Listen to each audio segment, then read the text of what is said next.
ನಮಸ್ಕಾರ, ಸಿಟಿವಿ ನ್ಯೂಸ್ಗೆ ಸ್ವಾಗತ. ನಾನು ಲಾವಣ್ಯ ರವಿಚಂದ್ರ. ಮೊದಲಿಗೆ ಮುಖ್ಯಾಂಶಗಳು.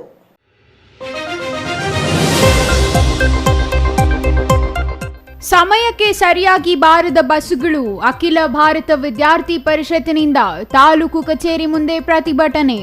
ಬಸ್ ಕಿರಿಕಿರಿಯಿಂದ ನಿಗದಿತ ಸಮಯಕ್ಕೆ ಸೇರಲಾಗದ ವಿದ್ಯಾರ್ಥಿಗಳಿಂದ ಆಕ್ರೋಶ.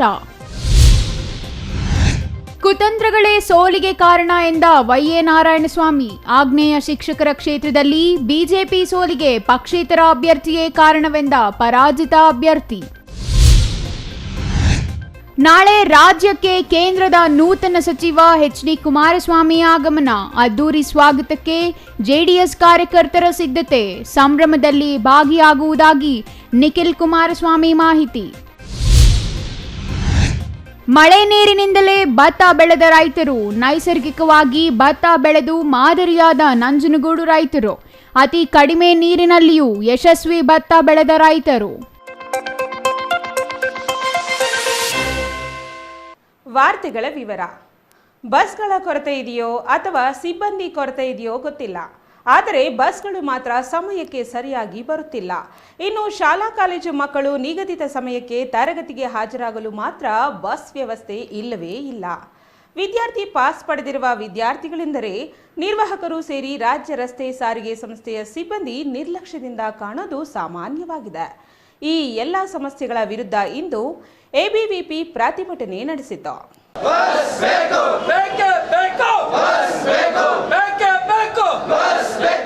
ಹೌದು, ವಿದ್ಯಾರ್ಥಿಗಳೆಂದರೆ ಬಸ್ ಬರಲ್ಲ, ವಿದ್ಯಾರ್ಥಿಗಳೆಂದರೆ ಸಾರಿಗೆ ಸಿಬ್ಬಂದಿಯ ನಿರ್ಲಕ್ಷ್ಯದ ಕುಹುಕ. ಇನ್ನು ನಿಗದಿತ ಸಮಯಕ್ಕೆ ಶಾಲಾ ಕಾಲೇಜುಗಳಿಗೆ ಹೋಗಬೇಕು ಎಂದರೆ ಬಸ್ ಇರೋದೇ ಇಲ್ಲ. ಶಿಕ್ಷಣದ ಬಗ್ಗೆ, ವಿದ್ಯಾಭ್ಯಾಸದ ಬಗ್ಗೆ ಪುಂಖಾನುಪುಂಖವಾಗಿ ಭಾಷಣ ಬಿಗಿಯುವ ಜನಪ್ರತಿನಿಧಿಗಳಿಗೆ ಮಾತ್ರ ಕೊರತೆ ಇಲ್ಲ. ಆದರೆ ಅವರಿಗೆ ಅಗತ್ಯವಿರುವ ಮೂಲ ಸೌಕರ್ಯ ಒದಗಿಸಲು ಮಾತ್ರ ಅದೇ ಜನಪ್ರತಿನಿಧಿಗಳಿಂದ ಸಾಧ್ಯವಾಗಿಲ್ಲ ಎಂಬುದಕ್ಕೆ ಇಂದು ನಡೆದ ಪ್ರತಿಭಟನೆಯೇ ಸಾಕ್ಷಿ.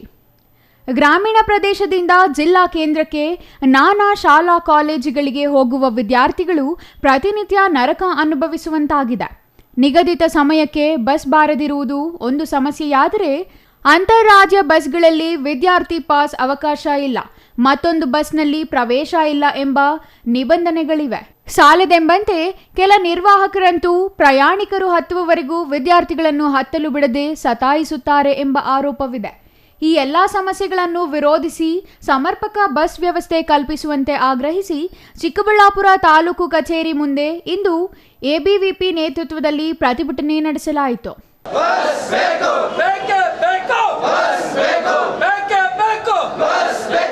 ತಾಲೂಕಿನಲ್ಲಿ ಬಸ್ಸಿನ ಸಮಸ್ಯೆ ಹೆಚ್ಚಾಗಿರುವುದರಿಂದ ಕೂಡಲೇ ಸಮಸ್ಯೆ ಬಗೆಹರಿಸುವಂತೆ ಆಗ್ರಹಿಸಿ ಅಖಿಲ ಭಾರತೀಯ ವಿದ್ಯಾರ್ಥಿ ಪರಿಷತ್ ಇಂದು ತಾಲೂಕು ಕಚೇರಿ ಮುಂದೆ ಪ್ರತಿಭಟನೆ ನಡೆಸಿತು. ನಂತರ ಸಮರ್ಪಕ ಬಸ್ ಕಲ್ಪಿಸುವಂತೆ ಆಗ್ರಹಿಸಿ ಮನವಿ ಸಲ್ಲಿಸಲಾಯಿತು. ಪ್ರತಿದಿನ ಚಿಕ್ಕಬಳ್ಳಾಪುರ ಜಿಲ್ಲೆಯಲ್ಲಿ ಶಾಲಾ ಕಾಲೇಜುಗಳಿಗೆ ಓಡಾಡಲು ಪರದಾಡುತ್ತಿರುವ ವಿದ್ಯಾರ್ಥಿನಿಯರಿಗೆ ಸರಿಯಾದ ಸಮಯಕ್ಕೆ ಬಸ್ಸಿನ ವ್ಯವಸ್ಥೆ ಮಾಡಲು ಅಖಿಲ ಭಾರತೀಯ ಪರಿಷತ್ತಿನ ಚಿಕ್ಕಬಳ್ಳಾಪುರ ನಗರದ ಕಾರ್ಯದರ್ಶಿ ಶ್ರೇಯಸ್ ನೇತೃತ್ವದಲ್ಲಿ ಪ್ರತಿಭಟನೆ ಹಮ್ಮಿಕೊಂಡು ಚಿಕ್ಕಬಳ್ಳಾಪುರ ನಗರದ ತಾಲೂಕು ಕಚೇರಿ ಮುಂದೆ ಪ್ರತಿಭಟನೆ ನಡೆಸಿ 15 ದಿನಗಳಲ್ಲಿ ಸಮಸ್ಯೆ ಬಗೆಹರಿಸದಿದ್ದರೆ ಮುಂದಿನ ದಿನಗಳಲ್ಲಿ ಎಲ್ಲ ಶಾಲಾ ಕಾಲೇಜು ವಿದ್ಯಾರ್ಥಿಗಳು ಸೇರಿ ಉಗ್ರ ಹೋರಾಟ ಮಾಡುವುದಾಗಿ ಇದೇ ಸಂದರ್ಭದಲ್ಲಿ ಎಚ್ಚರಿಕೆ ನೀಡಿದರು. ಕೂಡ ನಮಗೆ ಬಸ್ಸಿನ ಸಮಸ್ಯೆ ತುಂಬ ಹೆಚ್ಚಾಗ್ತಾ ಇದೆ. ಹಿಂದೆ ನೀವು ಮಾಡಿದ್ವಿ, ಅದಕ್ಕೆ ನಾವು ಅಭಿನಂದನೆ ಕೂಡ ಸಲ್ಲಿಸ್ತೀವಿ.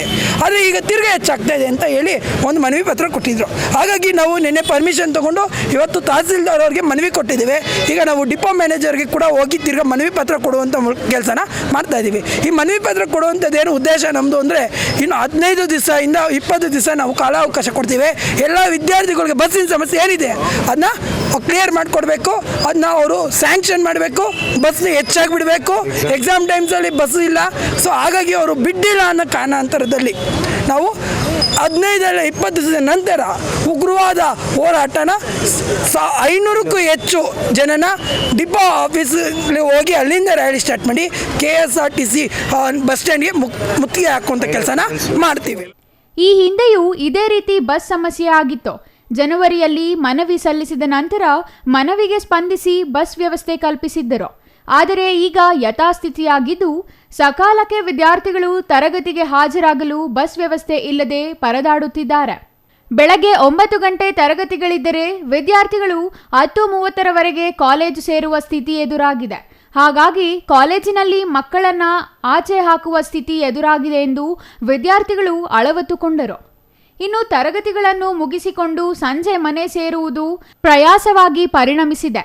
ಸರಿಯಾದ ಸಮಯಕ್ಕೆ ಮನೆಗೆ ಹೋಗುವುದಕ್ಕೂ ಆಗುತ್ತಿಲ್ಲ. ಸಂಜೆ ವೇಳೆಯೂ ಸಕಾಲಕ್ಕೆ ಬಸ್ ಬಾರದೆ ಸಂಜೆ ಮನೆ ಸೇರುವಷ್ಟರಲ್ಲಿ ರಾತ್ರಿಯಾಗುತ್ತಿದೆ. ಇದರಿಂದ ಸರಿಯಾಗಿ ವ್ಯಾಸಂಗ ಮಾಡಲು ಸಾಧ್ಯವಾಗದ ಸ್ಥಿತಿ ನಿರ್ಮಾಣವಾಗಿದೆ.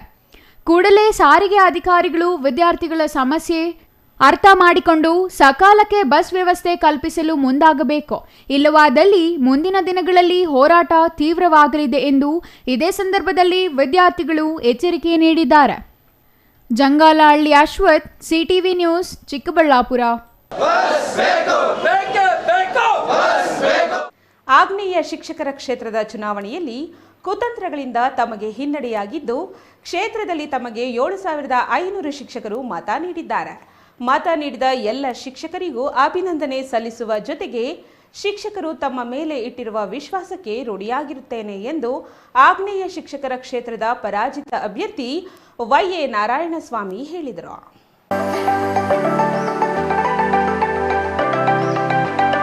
ಚಿಕ್ಕಬಳ್ಳಾಪುರದ ಬಿಜೆಪಿ ಕಚೇರಿಯಲ್ಲಿ ಇಂದು ನಡೆದ ಸುದ್ದಿಗೋಷ್ಠಿಯಲ್ಲಿ ಮಾತನಾಡಿದ ಆಗ್ನೇಯ ಶಿಕ್ಷಕರ ಕ್ಷೇತ್ರದ ಪರಾಜಿತ ಅಭ್ಯರ್ಥಿ ವೈ.ಎ. ನಾರಾಯಣಸ್ವಾಮಿ, ಸತತ 18 ವರ್ಷಗಳಿಂದ ಕ್ಷೇತ್ರವನ್ನು ಪ್ರತಿನಿಧಿಸಿದ್ದೇನೆ.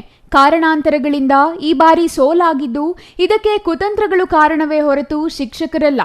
ತಮಗೆ ಮತ ನೀಡಿದ ಎಲ್ಲಾ ಶಿಕ್ಷಕರಿಗೂ ಋಣಿಯಾಗಿರುವುದಾಗಿ ಅವರು ಹೇಳಿದರು. ಆಗ್ನೇಯ ಶಿಕ್ಷಕರ ಕ್ಷೇತ್ರವನ್ನು 2006ರಿಂದ ತಾವು ಸತತವಾಗಿ ಪ್ರತಿನಿಧಿಸುತ್ತಿದ್ದೇನೆ. ಮೊದಲ ಬಾರಿಗೆ ಪಕ್ಷೇತರ ಅಭ್ಯರ್ಥಿಯಾಗಿ ಸ್ಪರ್ಧಿಸಿ ಗೆದ್ದು 2006ರಿಂದ 12ರವರೆಗೆ ಸದಸ್ಯನಾಗಿದ್ದೆ. 2012ರಲ್ಲಿ ಬಿಜೆಪಿಯಿಂದ ಗೆದ್ದು 2016ರಲ್ಲಿ ಹೆಬ್ಬಾಳದಲ್ಲಿ ವಿಧಾನಸಭೆಗೆ ಸ್ಪರ್ಧಿಸಿ ಗೆಲುವು ಸಾಧಿಸಿದೆ. 2018ರಲ್ಲಿ ಶಾಸಕನಾಗಿ ಸೋತಾಗ ಪಕ್ಷದ ವರಿಷ್ಠರು ಮತ್ತೆ ಆಗ್ನೇಯ ಶಿಕ್ಷಕರ ಕ್ಷೇತ್ರದಲ್ಲಿ ಸ್ಪರ್ಧಿಸಲು ಅವಕಾಶ ನೀಡಿದರು. ಅಂದು ಯಾವುದೇ ಪ್ರಚಾರ ಇಲ್ಲದೆ 15 ದಿನದಲ್ಲಿ ಪ್ರಚಾರ ಮುಗಿಸಿ ಗೆದ್ದು ಬಂದ ಇತಿಹಾಸ ನನ್ನದು ಎಂದು ಹೇಳಿದರು. ನಿರಂತರವಾಗಿ 20 ವರ್ಷ ಶಿಕ್ಷಕರ ಸಂಪರ್ಕ, ಶಿಕ್ಷಕರೊಂದಿಗೆ ವಿಶ್ವಾಸದಿಂದ ನಡೆದುಕೊಂಡು ಬಂದಿದ್ದೇನೆ. ಶಿಕ್ಷಕರ ಸಮುದಾಯಗಳ ಜೊತೆ ನಿಕಟ ಸಂಬಂಧ ನಡೆಸಿಕೊಂಡು ಬಂದಿದ್ದೇನೆ. ಕ್ಷೇತ್ರದಲ್ಲಿ ಶಿಕ್ಷಕರ ಪರವಾಗಿ ನಿರಂತರ ಸದನದ ಒಳಗೆ ಮತ್ತು ಹೊರಗೆ ನಿರಂತರವಾಗಿ ಹೋರಾಟ ಮಾಡಿದ್ದೇನೆ. ಯಾವುದೇ ಸರ್ಕಾರ ಬಂದರೂ ಒತ್ತಡ ತಂದರೂ ಶಿಕ್ಷಕರ ಸಮಸ್ಯೆಗಳನ್ನು ಪರಿಹಾರ ಮಾಡುವ ಮೂಲಕ ಶಿಕ್ಷಕರು ಗೌರವದಿಂದ ಬದುಕುವ ಕೆಲಸವನ್ನು ಪ್ರಾಮಾಣಿಕವಾಗಿ ಮಾಡಿದ್ದೇನೆ ಎಂದರು. ಈಗಲೂ ಶಿಕ್ಷಕರ ಕೆಲಸಗಳು, ಸಂಘಟನೆಗಳು ಬಲಪಡಿಸುವುದಕ್ಕೆ ಮುಂದೆ ನಿಂತು ಕೆಲಸ ಮಾಡುತ್ತೇನೆ. ವಿಶೇಷವಾಗಿ ಚಿಕ್ಕಬಳ್ಳಾಪುರ ಆಗ್ನೇಯ ಶಿಕ್ಷಕರ ಕ್ಷೇತ್ರದ ಶಿಕ್ಷಕರಿಗೆ ಕಳೆದ 20 ವರ್ಷಗಳಿಂದ ಮುನ್ನಡೆಸಲು ಸಹಕಾರ ನೀಡಿದ ಎಲ್ಲರಿಗೂ ಅಭಿನಂದನೆ ಸಲ್ಲಿಸುತ್ತೇನೆ ಎಂದರು. ತಮ್ಮ ಸೋಲಿಗೆ ಕುತಂತ್ರಗಳೇ ಕಾರಣ. ಈ ಹಿಂದೆ ಅಟಲ್ ಬಿಹಾರಿ ವಾಜಪೇಯಿ ಅವರು ಒಂದು ಮಾತು ಹೇಳಿದ್ದಾರೆ, ಇಬ್ಬರು ಅಯೋಗ್ಯರು ಸೇರಿ ಒಬ್ಬ ಯೋಗ್ಯರನ್ನ ಸೋಲಿಸುವುದೇ ಪ್ರಜಾಪ್ರಭುತ್ವದ ದುರಂತ ಎಂದು ಹೇಳಿದ್ದರು. ಅಟಲ್ ಬಿಹಾರಿ ವಾಜಪೇಯಿ ಅವರು ಹೇಳಿದಂತೆ ಇಂದು ತಮಗೆ ಸೋಲಾಗಿದೆ ಎಂದರು. ಇನ್ನು ದರ್ಶನ್ ಪ್ರಕರಣದ ಬಗ್ಗೆ ಪತ್ರಕರ್ತರು ಕೇಳಿದ ಪ್ರಶ್ನೆಗೆ ಉತ್ತರಿಸಿದ ವೈ.ಎ. ನಾರಾಯಣಸ್ವಾಮಿ, ಯಾವುದೇ ವ್ಯಕ್ತಿ ಮೇಲೆ ಏರಿದಂತೆ ಸಂಸ್ಕಾರ ಬರಬೇಕಿತ್ತು, ಆದರೆ ದರ್ಶನ್ಗೆ ಅದು ಬಂದಿಲ್ಲ. ಇದಕ್ಕೆ ಕಾರಣ ದರ್ಶನ್ಗೆ ಮ್ಯಾನುಫ್ಯಾಕ್ಚರಿಂಗ್ ಡಿಫೆಕ್ಟ್ ಇದೆ. ಹಾಗಾಗಿಯೇ ಅವರು ಕೊಲೆ ಮಾಡುವ ಹಂತಕ್ಕೆ ಹೋಗಿದ್ದಾರೆ. ಅಂತಹ ಕ್ರೂರಿ ಕೆಲಸ ಮಾಡಿದ ನಟ ದರ್ಶನ್ಗೆ ಗಲ್ಲು ಶಿಕ್ಷೆಯೇ ಸಮರ್ಪಕ ಎಂದು ಹೇಳಿದರು. ಅಲ್ಲದೆ ದರ್ಶನ್ ಪ್ರಕರಣದ ಹಿಂದೆ ಹುನ್ನಾರ ಇರುವ ಬಗ್ಗೆ ಆರೋಪ ಕೇಳಿ ಬಂದಿದೆ. ಆ ಹುನ್ನಾರ ನಡೆಸಿದವರನ್ನು ಬಲಿ ಹಾಕಬೇಕಾದ ಕೆಲಸವಾಗಬೇಕು. ಅವರ ಅಭಿಮಾನಿಗಳಿಗೂ ಶಿಕ್ಷೆಯಾಗಬೇಕು. ಕೊಲೆ ಮಾಡಿದ ರೀತಿ ತಾಲಿಬಾನ್ ಸಂಸ್ಕೃತಿಯನ್ನು ಬಿಂಬಿಸುತ್ತದೆ. ಅಭಿಮಾನಿಯನ್ನು ಈ ರೀತಿ ಕೊಲೆ ಮಾಡಿದ್ದಾನೆ ಎಂದರೆ ಆತ ನಟ ಅಲ್ಲ, ಕ್ರಿಮಿನಲ್ ಎಂದು ಹೇಳಿದರು. ಇನ್ನು ಮುಖ್ಯಮಂತ್ರಿ ಸಿದ್ದರಾಮಯ್ಯ ಅವರು ಕೇಂದ್ರ ಸಂಪುಟದಲ್ಲಿ ಅಹಿಂದ ವರ್ಗಕ್ಕೆ ಅವಕಾಶ ನೀಡಿಲ್ಲ ಎಂಬ ಆರೋಪಕ್ಕೆ ತಿರುಗೇಟು ನೀಡಿದ ವೈ.ಎ. ನಾರಾಯಣಸ್ವಾಮಿ, ದೇಶದ ಸಂಪುಟದಲ್ಲಿ 27 ಮಂದಿ ಅಹಿಂದ ವರ್ಗದವರಿಗೆ ಅವಕಾಶ ನೀಡಲಾಗಿದೆ. ಆದರೂ ಟೀಕೆ ಮಾಡಬೇಕು ಎಂಬ ಕಾರಣಕ್ಕೆ ಮುಖ್ಯಮಂತ್ರಿಗಳು ಟೀಕೆ ಮಾಡುತ್ತಿದ್ದಾರೆ. ಇದು ಒಳ್ಳೆಯ ಬೆಳವಣಿಗೆಯಲ್ಲ. ಇವರ ಮನಸ್ಥಿತಿ ಹೀಗೆ ಮುಂದುವರಿದರೆ ಅದು ರಾಜ್ಯದ ಅಭಿವೃದ್ಧಿಯ ಮೇಲೆ ಪ್ರತಿಕೂಲ ಪರಿಣಾಮ ಬೀರಲಿದೆ ಎಂದು ಎಚ್ಚರಿಸಿದರು. ಅಂದ್ರೆ ಏನು ಅನ್ನೋದ್ರ ಬಗ್ಗೆ ಅಟಲ್ ಬಿಹಾರಿ ವಾಜಪೇಯಿ ಅವರು ಒಂದು ಮಾತು ಹೇಳ್ತಾರೆ. ಏನು ಹೇಳ್ತಾರೆ ಅಟಲ್ ಬಿಹಾರಿ ವಾಜಪೇಯಿ ಅವರು ಅಂದರೆ, ಇಬ್ಬರು ಅಯೋಗ್ಯರು ಸೇರಿ ಒಬ್ಬ ಯೋಗ್ಯರನ್ನು ಸೋಲಿಸುವುದೇ ಪ್ರಜಾಪ್ರಭುತ್ವ ಅನ್ನೋ ಮಾತನ್ನು ಅಟಲ್ ಬಿಹಾರಿ ವಾಜಪೇಯಿ ಹೇಳ್ತಾರೆ. ಅವ್ರು ಹೇಳಿದ್ದು, ನಾನು ಹೇಳ್ತಾ ಇಲ್ಲ ಈ ಮಾತು, ಅಟಲ್ ಬಿಹಾರಿ ವಾಜಪೇಯಿ ಹೇಳಿದ್ದು ಪ್ರಜಾಪ್ರಭುತ್ವ ಅಂದರೆ ಏನು ಅಂದರೆ ಇಬ್ಬರು ಅಯೋಗ್ಯರು ಸೇರಿಸಿ ಒಬ್ಬ ಯೋಗ್ಯರನ್ನು ಸೋಲಿಸೋದೇ ಪ್ರಜಾಪ್ರಭುತ್ವ ಅನ್ನೋ ಮಾತನ್ನು ಹೇಳಿದ್ರು. ಅದನ್ನು ಜ್ಞಾಪಕ ಮಾಡ್ಕೊಳ್ತೇನೆ ಅಷ್ಟೇ. ಇವಾಗ ಮುಂದೆ ನಾನು ಇನ್ನೊಬ್ಬರನ್ನ ಅಯೋಗ್ಯರು ಅಂತ ಕರೆಯೋಕ್ಕಾಗೋದಿಲ್ಲ, ಇಲ್ಲಿ ಕರಿಬಾರ್ದು. ಮೊದಲಿಂದ ನಾವು ನೋಡ್ತಾನೆ ಇದ್ದೀವಿ, ದರ್ಶನ್ ಅವರ behaviour not in accordance with the law. ಅವರು ದೊಡ್ಡ ಸ್ಥಾನಕ್ಕೆ ಹೋದಂಗೆ ಅವ್ರಿಗೆ ಸಂಸ್ಕಾರ ಜಾಸ್ತಿ ಬರಬೇಕಾಗಿತ್ತು, ಸಂಸ್ಕಾರ ಬಂದಿಲ್ಲ. ಎರಡನೇದಾಗಿ ಮಾಧ್ಯಮಗಳು ನೋಡಿದ್ದೇವೆ, ಅವ್ರ ಕುಟುಂಬದಲ್ಲೂ ಸ್ವಲ್ಪ ದೊಡ್ಡ ಕಲಹಗಳು ನಡೀತಾ ಇದೆ ಯಾವಾಗಲೂ ಅಂತೇಳಿ. ಅಂದರೆ ನನಗೆ ಅನಿಸ್ತಾ ಇದೆ ಈ ದರ್ಶನ್ಗೆ ಮ್ಯಾನುಫ್ಯಾಕ್ಚರಿಂಗ್ ಡಿಫೆಕ್ಟ್ ಇದೆ.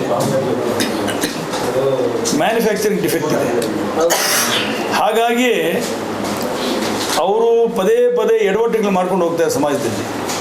ಇವತ್ತು ಮರ್ಡರ್ ಮಾಡೋ ಮಟ್ಟಕ್ಕೆ ಬಂದರೆ ದರ್ಶನ್ ಅಲ್ಲ, ಯಾರೇ ಇರಲಿ ಅವ್ರಿಗೆ ಗಲ್ಲು ಶಿಕ್ಷೆನೇ ಸೂಕ್ತ, ಅದಕ್ಕಿಂತ ಕಡಿಮೆ ಕೊಡಬಾರ್ದು. ಬ್ಲೇಮ್ ಮಾಡಬೇಕು ಅಂತೇಳಿ ಏನೋ ಆರೋಪ ಮಾಡಬೇಕು ಅಂತ ಸಿದ್ದರಾಮಯ್ಯ ಆರೋಪ ಮಾಡೋದು ಸರಿ ಇಲ್ಲ. ಈ ಸಿದ್ದರಾಮಯ್ಯನವರ ಈ ಬೇಸ್ಲೆಸ್ ಆರೋಪಗಳು, ಸಿದ್ದರಾಮಯ್ಯನವರ ಆಧಾರರಹಿತ ಆರೋಪಗಳು ಕರ್ನಾಟಕ ರಾಜ್ಯದ ಪ್ರಗತಿಗೆ ಹಿನ್ನಡೆ ಆಗುತ್ತೆ ಅನ್ನೋದನ್ನು ಸಿದ್ದರಾಮಯ್ಯ ಜ್ಞಾಪಕ ಇಟ್ಕೊಂಡು. ಹಾಗಾಗಿ ಸಿದ್ದರಾಮಯ್ಯ ಮೆಚೂರ್ಡ್ ಪೊಲಿಟಿಷಿಯನ್ ಅಂದ್ಕೊಂಡಿದ್ದೇನೆ. So he must be more responsible before commenting on Modi and Modi government. Jangalahalli Ashwath, CTV news, Chikkaballapur. ಕೇಂದ್ರದ ಬೃಹತ್ ಕೈಗಾರಿಕೆ ಹಾಗೂ ಉಕ್ಕು ಖಾತೆ ಸಚಿವರಾದ ಮೇಲೆ ಇದೇ ಮೊದಲ ಬಾರಿಗೆ ರಾಜ್ಯಕ್ಕೆ ಆಗಮಿಸುತ್ತಿರುವ ಎಚ್.ಡಿ. ಕುಮಾರಸ್ವಾಮಿ ಅವರನ್ನು ಅದ್ದೂರಿಯಾಗಿ ಸ್ವಾಗತಿಸಲು ಜೆಡಿಎಸ್ ಕಾರ್ಯಕರ್ತರು ಸಿದ್ಧತೆ ಮಾಡಿಕೊಂಡಿದ್ದು, ಆ ಸಂಭ್ರಮದಲ್ಲಿ ತಾವು ಭಾಗಿಯಾಗುವುದಾಗಿ ಯುವ ಜನತಾದಳ ರಾಜ್ಯಾಧ್ಯಕ್ಷ ನಿಖಿಲ್ ಕುಮಾರಸ್ವಾಮಿ ಹೇಳಿದರು. ಪಕ್ಷದ ರಾಜ್ಯ ಕಚೇರಿಯಲ್ಲಿ ಮಾಧ್ಯಮಗೋಷ್ಠಿಯಲ್ಲಿ ಮಾತನಾಡಿದ ಅವರು, ನಾಳೆ ಬೆಳಗ್ಗೆ 11:50ಕ್ಕೆ ದೆಹಲಿಯಿಂದ ಕೆಂಪೇಗೌಡ ಅಂತಾರಾಷ್ಟ್ರೀಯ ವಿಮಾನ ನಿಲ್ದಾಣಕ್ಕೆ ಎಚ್ಡಿಕೆ ಆಗಮಿಸಲಿದ್ದಾರೆ. ಅವರ ಸ್ವಾಗತಕ್ಕೆ ಎಲ್ಲಾ ಸಿದ್ಧತೆಗಳನ್ನು ಕಾರ್ಯಕರ್ತರು ಮಾಡಿಕೊಳ್ಳುತ್ತಿರುವುದು ಸಂತಸ ಉಂಟು ಮಾಡಿದೆ ಎಂದರು. ವಿಮಾನ ನಿಲ್ದಾಣದಿಂದ ಪಕ್ಷದ ರಾಜ್ಯ ಕಚೇರಿ ಬಿಜೆಪಿ ಭವನಕ್ಕೆ ಬರಲಿರುವ ಅವರು ಕಾರ್ಯಕರ್ತರನ್ನು ಭೇಟಿ ಮಾಡಲಿದ್ದಾರೆ.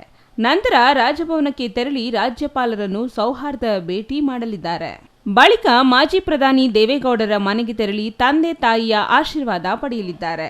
ನಂತರ ತಿರುಪತಿಗೆ ತೆರಳಲಿದ್ದಾರೆ ಎಂದು ನಿಖಿಲ್ ಮಾಹಿತಿ ನೀಡಿದ್ದಾರೆ. ಭಾನುವಾರ ತಮಗೆ ರಾಜಕೀಯ ಜನ್ಮ ನೀಡಿದ ರಾಮನಗರ ಜಿಲ್ಲೆಗೆ ಭೇಟಿ ನೀಡಲಿದ್ದಾರೆ. ಬಳಿಕ ತಮಗೆ ರಾಜಕೀಯ ಶಕ್ತಿ ತುಂಬಿದ ಮಂಡ್ಯದಲ್ಲಿ ಕಾರ್ಯಕರ್ತರನ್ನು ಭೇಟಿ ಮಾಡಲಿದ್ದಾರೆ.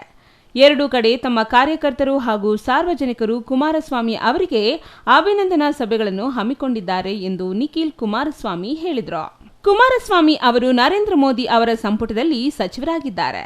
2 ಸಲ ರಾಜ್ಯದ ಮುಖ್ಯಮಂತ್ರಿಯಾಗಿ ಬಡವರ ಪರ, ರೈತರ ಪರ ಕೆಲಸ ಮಾಡಿರುವ ಕುಮಾರಸ್ವಾಮಿ ಅವರಿಗೆ ಈ ಅವಕಾಶ ದೊರಕಿರುವುದು ಅತ್ಯಂತ ಸಂತೋಷದ ಸಂಗತಿ. ಅತ್ಯಂತ ಪ್ರಮುಖ ಸ್ಥಾನವನ್ನು ಕುಮಾರಸ್ವಾಮಿ ಅವರಿಗೆ ಕೊಟ್ಟಿದ್ದಾರೆ. ಪ್ರತಿ ಕಾರ್ಯಕರ್ತನಿಗೂ ನಿರೀಕ್ಷೆ ಇದೆ, ವಿಶ್ವಾಸವಿದೆ. ಕುಮಾರಸ್ವಾಮಿ ಅವರು ಈಗಾಗಲೇ ಕೆಲಸ ಆರಂಭ ಮಾಡಿದ್ದಾರೆ. ಬೆಳಗ್ಗೆ 6 ಗಂಟೆಗೆ ಎದ್ದು ಕೆಲಸ ಮಾಡುತ್ತಿದ್ದಾರೆ. ಉಕ್ಕು ಸಚಿವಾಲಯದಲ್ಲಿ ತಮ್ಮ ರಾಜ್ಯಕ್ಕೆ ಸಂಬಂಧಿಸಿದ ಮೊದಲ ಕಡತಕ್ಕೆ ಸಹಿ ಹಾಕುವ ಮೂಲಕ ಕೆಲಸ ಆರಂಭ ಮಾಡಿದ್ದಾರೆ ಎಂದು ನಿಖಿಲ್ ತಿಳಿಸಿದರು.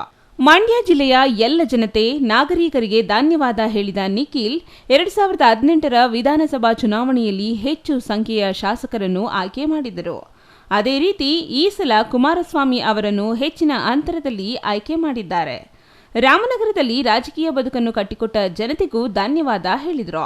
ಲೋಕಸಭೆ ಚುನಾವಣೆಯಲ್ಲಿ ಎನ್ಡಿಎ ಮೈತ್ರಿಕೂಟದ ಪರ ದೇಶದ ಮತ್ತು ರಾಜ್ಯದ ಜನತೆ ಐತಿಹಾಸಿಕ ತೀರ್ಪು ನೀಡಿದ್ದಾರೆ. ಕಳೆದ 2 ಅವಧಿಗಳಲ್ಲಿ ಮೋದಿ ಅವರು ಅನೇಕ ಒಳ್ಳೆಯ ಕೆಲಸಗಳನ್ನು ಮಾಡಿದ್ದಾರೆ. ಮತ್ತೆ ಮೋದಿಯವರು ಪ್ರಧಾನಿಯಾಗಲು ಜನ ತೀರ್ಪು ನೀಡಿದ್ದಾರೆ. ನಮ್ಮ ರಾಜ್ಯದಲ್ಲಿ ದೇವೇಗೌಡರು ಮೋದಿ ಅವರ ನಾಯಕತ್ವ ಮೆಚ್ಚಿ ಮೈತ್ರಿ ಭಾಗವಾಗಲು ತೀರ್ಮಾನ ಮಾಡಿದರು. ಚಾಮರಾಜನಗರ, ಹಾಸನ ಹೊರತುಪಡಿಸಿ ಹಳೆ ಮೈಸೂರು ಭಾಗದಲ್ಲಿ ಎಲ್ಲ ಕಡೆ ಮೈತ್ರಿ ಯಶಸ್ವಿಯಾಗಿದೆ. ಜನತೆಯ ವಿಶ್ವಾಸ ಉಳಿಸಿಕೊಳ್ಳುತ್ತೇವೆ ಎಂದು ನಿಖಿಲ್ ತಿಳಿಸಿದರು. ಮುಂದಿನ ದಿನಗಳಲ್ಲಿ ಜೆಡಿಎಸ್ ಸಂಘಟನೆಯಲ್ಲಿ ಹೆಚ್ಚು ತೊಡಗಿಕೊಳ್ಳುತ್ತೇವೆ. 2019ರಲ್ಲಿ ಅನಿರೀಕ್ಷಿತವಾಗಿ ನಾನು ಲೋಕಸಭೆ ಚುನಾವಣೆಯಲ್ಲಿ ಅಭ್ಯರ್ಥಿಯಾದೆ. ರಾಜಕಾರಣ ದೊಡ್ಡ ಜವಾಬ್ದಾರಿ, ಪ್ರಾದೇಶಿಕ ಪಕ್ಷ ನಿಭಾಯಿಸುವ ಜವಾಬ್ದಾರಿ ಕೂಡ ದೊಡ್ಡದು. ಮುಂದಿನ ದಿನಗಳಲ್ಲಿ ಪಕ್ಷ ಸಂಘಟನೆಗೆ ಹೆಚ್ಚು ಒತ್ತು ಕೊಡುತ್ತೇನೆ. ಸಿನಿಮಾಗಳಿಂದ ಸ್ವಲ್ಪ ವಿರಾಮ ತೆಗೆದುಕೊಂಡಿದ್ದೇನೆ ಎಂದು ಪ್ರಶ್ನೆಯೊಂದಕ್ಕೆ ಉತ್ತರ ನೀಡಿದರು. ದರ್ಶನ್ ಪ್ರಕರಣಕ್ಕೆ ಸಂಬಂಧಿಸಿ ಕೇಳಲಾದ ಪ್ರಶ್ನೆಗೆ ಉತ್ತರಿಸಿದ ನಿಖಿಲ್, ತಮ್ಮ ನಡೆ ಉತ್ತಮವಾಗಿ ಇರಬೇಕು. ಸಾರ್ವಜನಿಕ ಜೀವನಕ್ಕೆ ಬಂದ ಮೇಲೆ ಜನ ನಮ್ಮನ್ನು ಗಮನಿಸುತ್ತಿರುತ್ತಾರೆ. ನಮ್ಮ ನಡೆ ಉತ್ತಮವಾಗಿ ಇರುವಂತೆ ನೋಡಿಕೊಳ್ಳಬೇಕು. ಅವರ ಪ್ರಕರಣ ಈಗಾಗಲೇ ತನಿಖೆ ನಡೆಯುತ್ತಿದೆ. ಈಗಾಗಲೇ ಆ ವಿಚಾರದ ಬಗ್ಗೆ ಮಾತನಾಡುವುದು ಸೂಕ್ತ ಅಲ್ಲ ಎಂದರು. ಚನ್ನಪಟ್ಟಣದ ಉಪಚುನಾವಣೆಯಲ್ಲಿ ಸ್ಪರ್ಧೆ ಬಗ್ಗೆ ಕೇಳಲಾದ ಪ್ರಶ್ನೆಗೆ ಉತ್ತರಿಸಿದ ಅವರು, ಅಭ್ಯರ್ಥಿ ಯಾರು ಆಗಬೇಕೆಂದು ವರಿಷ್ಠರು ನಿರ್ಧಾರ ಮಾಡಿದ್ದಾರೆ. ಜೆಡಿಎಸ್ ಮತ್ತು ಬಿಜೆಪಿ ಪಕ್ಷಗಳ ರಾಷ್ಟ್ರೀಯ ನಾಯಕರು ಕೂತು ಈ ಬಗ್ಗೆ ತೀರ್ಮಾನ ತೆಗೆದುಕೊಳ್ಳಲಿದ್ದಾರೆ ಎಂದರು. ಎರಡೂ ಪಕ್ಷಗಳ ನಾಯಕರ ಅಭಿಪ್ರಾಯ ಪಡೆದು ಅಂತಿಮವಾಗಿ ಆ ವರದಿಯನ್ನು ವರಿಷ್ಠರಿಗೆ ಸಲ್ಲಿಕೆ ಮಾಡುತ್ತೇವೆ. ಸದ್ಯಕ್ಕೆ ಅಲ್ಲಿ ನನ್ನ ಸ್ಪರ್ಧೆ ಚರ್ಚೆ ಅಪ್ರಸ್ತುತ. ಮಾಜಿ ಸಚಿವ ಸಿಪಿ ಯೋಗೇಶ್ವರ್ ಅವರು ಮೈತ್ರಿ ಅಭ್ಯರ್ಥಿ ಗೆಲುವಿಗೆ ಕಾರಣರಾಗಿದ್ದಾರೆ. ಹೀಗಾಗಿ ಅಂತಿಮವಾಗಿ ಅಭ್ಯರ್ಥಿ ಯಾರಾಗಬೇಕೆಂದು ಎರಡು ಪಕ್ಷಗಳ ವರಿಷ್ಠರು ನಿರ್ಧಾರ ಮಾಡುತ್ತಾರೆ ಎಂದು ನಿಖಿಲ್ ತಿಳಿಸಿದರು. ರಾಜ್ಯದಲ್ಲಿರುವ ಭ್ರಷ್ಟ ಕಾಂಗ್ರೆಸ್ ಸರ್ಕಾರದ ವಿರುದ್ಧ ನಮ್ಮ ಹೋರಾಟ ಮುಂದುವರಿಯಲಿದೆ. ಲೋಕಸಭೆ ಚುನಾವಣೆ ಮುಗಿದ ಬಳಿಕ ಗ್ಯಾರಂಟಿ ಯೋಜನೆಗಳನ್ನು ರದ್ದು ಮಾಡುವ ಬಗ್ಗೆ ಕಾಂಗ್ರೆಸ್ ನಾಯಕರೇ ಮಾತನಾಡುತ್ತಿದ್ದಾರೆ. ಇಂತಹ ಉದ್ದಟತನದ ಮಾತುಗಳನ್ನು ಆಡುತ್ತಿರುವ ಕಾಂಗ್ರೆಸ್ ಸರ್ಕಾರದ ವಿರುದ್ಧ ರಾಜ್ಯ ಹಾಗೂ ದೇಶದಲ್ಲಿ ನಮ್ಮ ಹೋರಾಟ ಇರುತ್ತದೆ ಎಂದು ನಿಖಿಲ್ ಕುಮಾರಸ್ವಾಮಿ ಹೇಳಿದರು. ಹಾಸನದ ಸೋಲಿನ ಬಗ್ಗೆ ಪ್ರತಿಕ್ರಿಯೆ ನೀಡಿದ ನಿಖಿಲ್ ಕುಮಾರಸ್ವಾಮಿ, ಈ ಸೋಲನ್ನು ನಾವು ನಿರೀಕ್ಷೆ ಮಾಡಿರಲಿಲ್ಲ. ಚುನಾವಣೆಯಲ್ಲಿ ಗೆಲುವು ಸೋಲು ಸಹಜ. ಸೋತ ಮಾತ್ರಕ್ಕೆ ನಾವು ಕೈ ಕಟ್ಟಿ ಮನೆಯಲ್ಲಿ ಕೂರುತ್ತಿಲ್ಲ. ಹಾಸನದಲ್ಲಿ ಪಕ್ಷವನ್ನು ನಂಬಿಕೊಂಡು ಹಲವಾರು ಕಾರ್ಯಕರ್ತರು ಇದ್ದಾರೆ. ಈ ಬಗ್ಗೆ ಆತ್ಮ ವಿಮರ್ಶೆ ಮಾಡಿಕೊಳ್ಳುತ್ತೇನೆ ಎಂದರು. ಹಾಸನ ಜಿಲ್ಲೆಯಲ್ಲಿ ಮುಂದೆ ಪಕ್ಷ ಕಟ್ಟುವ ಕೆಲಸ ಮಾಡುತ್ತೇವೆ. ಕಾರ್ಯಕರ್ತರಿಗೆ ಧೈರ್ಯ ತುಂಬಿ ಪಕ್ಷವನ್ನು ಬಲಪಡಿಸುತ್ತೇವೆ ಎಂದರು.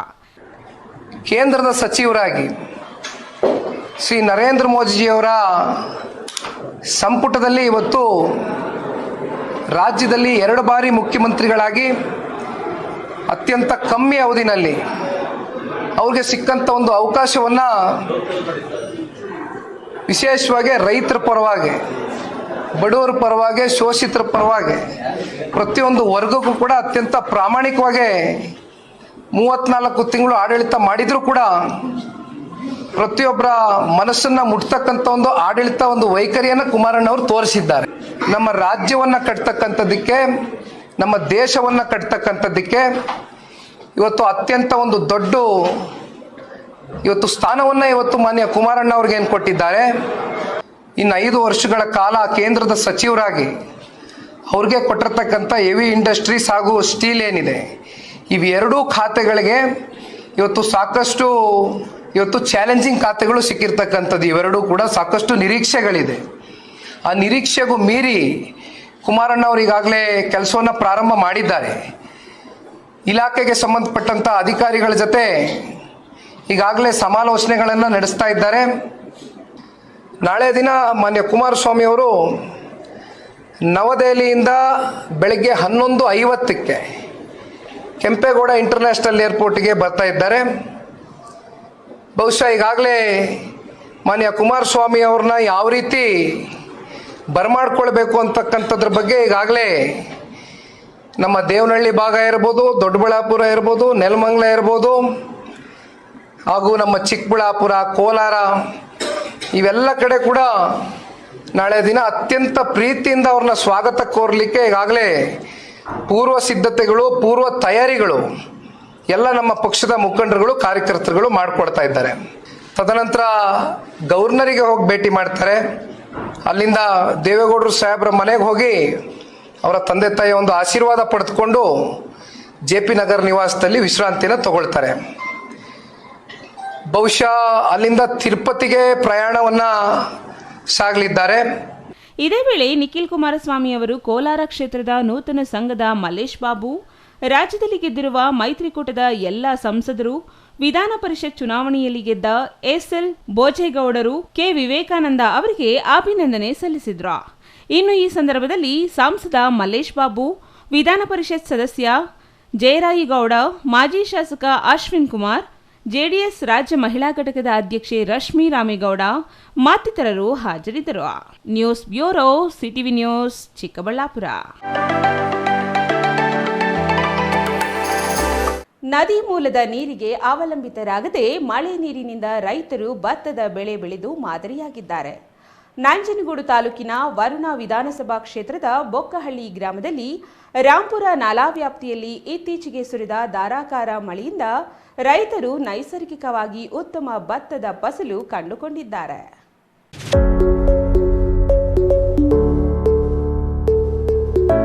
ಭತ್ತದ ಬೆಳೆಗೆ ಹೆಚ್ಚಾಗಿ ನೀರು ಬೇಕಾಗಿರುವುದರಿಂದ ನಾಲೆಯಿಂದ ನೀರನ್ನು ತೆಗೆದುಕೊಳ್ಳದೆ ಮಳೆ ನೀರಿನಿಂದ ಬೆಳೆ ಬೆಳೆಯಲಾಗಿದೆ. ಉತ್ತಮ ಮಳೆಯಾದರೆ ಯಾವುದೇ ನದಿ ಮೂಲದ ನೀರು ಬೇಕಾಗಿಲ್ಲ. ಈಗಾಗಲೇ ಭತ್ತದ ಫಸಲನ್ನು ಸಂರಕ್ಷಣೆ ಮಾಡಿಕೊಂಡಿದ್ದೇವೆ. ಸುಮಾರು 50 ಎಕರೆಗೂ ಹೆಚ್ಚು ಪ್ರದೇಶದಲ್ಲಿ ಮಳೆ ನೀರಿನಿಂದ ಭತ್ತವನ್ನು ಬೆಳೆದಿದ್ದೇವೆ. ಕಡಿಮೆ ಖರ್ಚಿನಲ್ಲಿ ಭತ್ತ ಬೆಳೆದು ಹೆಚ್ಚು ಲಾಭ ಪಡೆಯಬಹುದು ಎಂದು ರೈತರು ತಿಳಿಸಿದ್ದಾರೆ. ಈ ಪ್ರಕೃತಿ ವಿಕೋಪಕ್ಕೆ ಬಲಿಯಾದರೆ ವಿಕೋಪಕ್ಕೆ ಗುರಿಯಾದರೆ ಕಳೆದ 6 ತಿಂಗಳಿಂದ ಇಡೀ ದೇಶದಲ್ಲಿ ಒಂದು ದೊಡ್ಡ ಬರಗಾಲವೇ ಬಂದು ಕಾಡ್ತಾ ಇತ್ತು. ಅದರ ಫಲವಾಗಿ ಈ ಬಾರಿ ಇಡೀ ದೇಶದಲ್ಲೇ ಅನ್ನಕ್ಕೆ ಹಾಹಾಕಾರ ಬಂದಿತ್ತು. ಕುಡಿಯುವ ಗಂಗಾ ಜಲಗೂ ಸಹ ತೊಂದರೆ ಅನುಭವಿಸಿ ಸಾವಿರಾರು ಜನ ನಿರಾಶ್ರಿತರಾಗಿ ಪಟ್ಟಣಗಳಿಗೆ ನಗರಗಳಿಗೆ ವಲಸೆ ಹೋಗಿದ್ದಾರೆ. ಇನ್ನೂ ಅವರು ಹೋಗುತ್ತಲೇ ಇದ್ದಾರೆ. ಆದರೆ ಈಗ ಪ್ರಕೃತಿ ಮಾತೆ ಕಣ್ಣನ್ನು ತೆರೆದಾಗ ಈಗ ವರುಣದೇವ ಕರುಣಿಸಿ ಅವನ ಆಶ್ರಯದಲ್ಲಿ ಮಳೆ ಬೆಳೆ ಆಗಿದೆ. ಈ ಮಳೆ ನೀರು ಬೀಳ್ತ ಕಾರಣ ನಾವು ಗೊಬ್ಬರ ಓಡಿದ್ವು, ಹುಳ ಮಾಡಿದ್ವು. ಆ ಗೊಬ್ಬರಕ್ಕೆ ಏನು ಮಾಡಿದ್ವಿ, ಚೆನ್ನಾಗಿ ಬತ್ತಲ್ಲ, ಅದ ದನಗಳು ಕಾಯ್ಕೊಂಡು ನಾ ಖರ್ಚು ಮಾಡೋದು 5,000 ರೂಪಾಯಿ ಅಷ್ಟೇ. 3 ಎಕರೆ ಕಣ ಇಳುವರಿ ಇದು ಬಂದ್ರೆ 100 ಮೂಟೆ ಆಯ್ತು. ಇನ್ನು ಈ ಸಂದರ್ಭದಲ್ಲಿ ರೈತ ಮುಖಂಡ ಬೊಕ್ಕಹಳ್ಳಿ ನಂಜುಂಡಸ್ವಾಮಿ, ಪುಟ್ಟಸ್ವಾಮಿ ನಾಯಕ, ಬಸವರಾಜು, ಗ್ರಾಮ ಪಂಚಾಯಿತಿಯ ಸದಸ್ಯ ಶ್ರೀಧರ್, ಗೋವಿಂದ ನಾಯಕ, ಮಹೇಶ್ ಸೇರಿದಂತೆ ಹಲವು ರೈತರು ನೈಸರ್ಗಿಕ ಕೃಷಿಯಲ್ಲಿ ಭತ್ತವನ್ನು ಬೆಳೆದು ಮಾದರಿಯಾಗಿದ್ದಾರೆ. Kumar, CTV news, Nanjangud.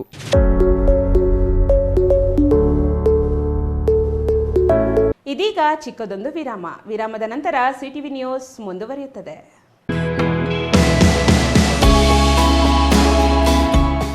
Shri ಚಾಮವಿ party hall 4ನೇ ಮಹಡಿ, ಶ್ರೀ ಚಾಮವಿ ಕಾಂಪ್ಲೆಕ್ಸ್, ಗೆರಿಯಾ ಶೋರೂಮ್ನ ಮೇಲೆ, ನಂಬರ್ 232T, ಬಿಬಿ ರಸ್ತೆ, ಚಿಕ್ಕಬಳ್ಳಾಪುರ. ನಿಮ್ಮ ಎಲ್ಲ ಶುಭ ಕಾರ್ಯಗಳಿಗೆ ಸುಸಜ್ಜಿತ ಪಾರ್ಟಿ ಹಾಲ್ ಚಿಕ್ಕಬಳ್ಳಾಪುರದಲ್ಲಿ ಸಿದ್ಧ. ಹುಟ್ಟುಹಬ್ಬ, ನಾಮಕರಣ, ಕಾರ್ಯಕ್ರಮ ಯಾವುದೇ ಇರಲಿ, ನಿಮ್ಮ ನಿರೀಕ್ಷೆಗೆ ತಕ್ಕ ಪಾರ್ಟಿ ಹಾಲ್. ನಮ್ಮಲ್ಲಿ ದೊರೆಯುವ ಸೌಲಭ್ಯಗಳು: ವಿಶಾಲವಾದ party hall, 1 dining hall, modern ಅಡುಗೆ ಕೋಣೆ, 300 ಅತಿಥಿಗಳ ಆಸನ ಸಾಮರ್ಥ್ಯ, 2 ಕೊಠಡಿಗಳು ಸಸ್ಯಾಹಾರಿಗಳಿಗೆ ಮಾತ್ರ. ಎಸಿ ಕೇಂದ್ರೀಕೃತ ಪಾರ್ಟಿ ಹಾಲ್, ಪ್ರೊಜೆಕ್ಟರ್ ಮತ್ತು ಪರದೆಯೊಂದಿಗೆ ಸಿದ್ಧವಾಗಿದೆ. ಎಐ ಸ್ಪೀಕರ್ಗಳಿಂದ ಆವೃತ, ಲಿಫ್ಟ್ ಕೂಡ ಲಭ್ಯವಿದೆ. 100 ಕಾರ್ಗಳಿಗೆ ಪಾರ್ಕಿಂಗ್ ವ್ಯವಸ್ಥೆ, ಪವರ್ ಬ್ಯಾಕಪ್ ಜನರೇಟರ್ ಲಭ್ಯ. ಕೂಡಲೇ ಸಂಪರ್ಕಿಸಿ 9916161691 9739702077.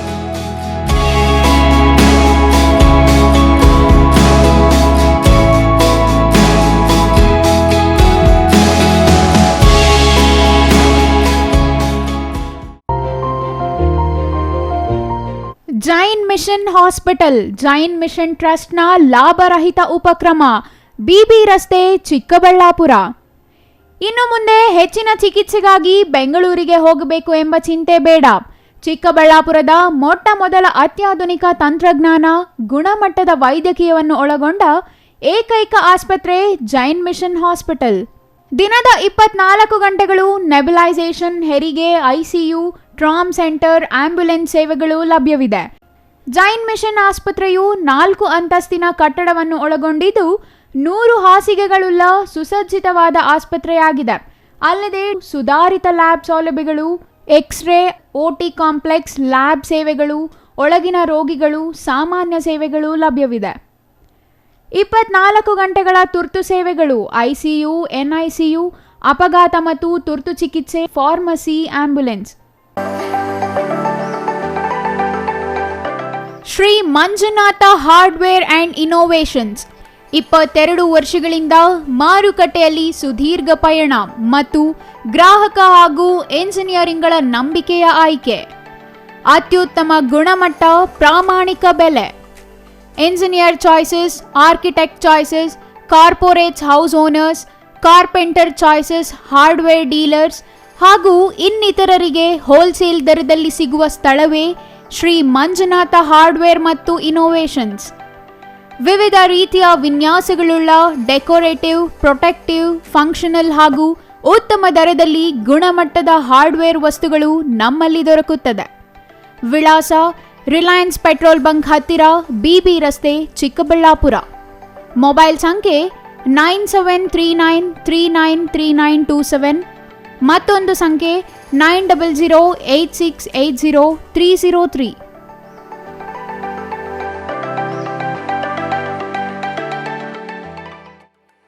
ವಿರಾಮದ ನಂತರ CTV ನ್ಯೂಸ್ಗೆ ಸ್ವಾಗತ. ಶಿಡ್ಲಘಟ್ಟ ತಾಲೂಕಿನ ಮೇಲೂರು ಗ್ರಾಮದಲ್ಲಿ ಗುರುವಾರ ಒಟ್ಟು 1046 ಮನೆಗಳಿಗೆ ಜಲಜೀವನ್ ಮಿಷನ್ ಯೋಜನೆಯಡಿ ಮನೆ ಮನೆಗೆ ನೀರು ಒದಗಿಸುವ ಯೋಜನೆಯ ಕಾರ್ಯಕ್ರಮಕ್ಕೆ ಗುದ್ದಲಿ ಪೂಜೆ ನೆರವೇರಿಸಲಾಯಿತು.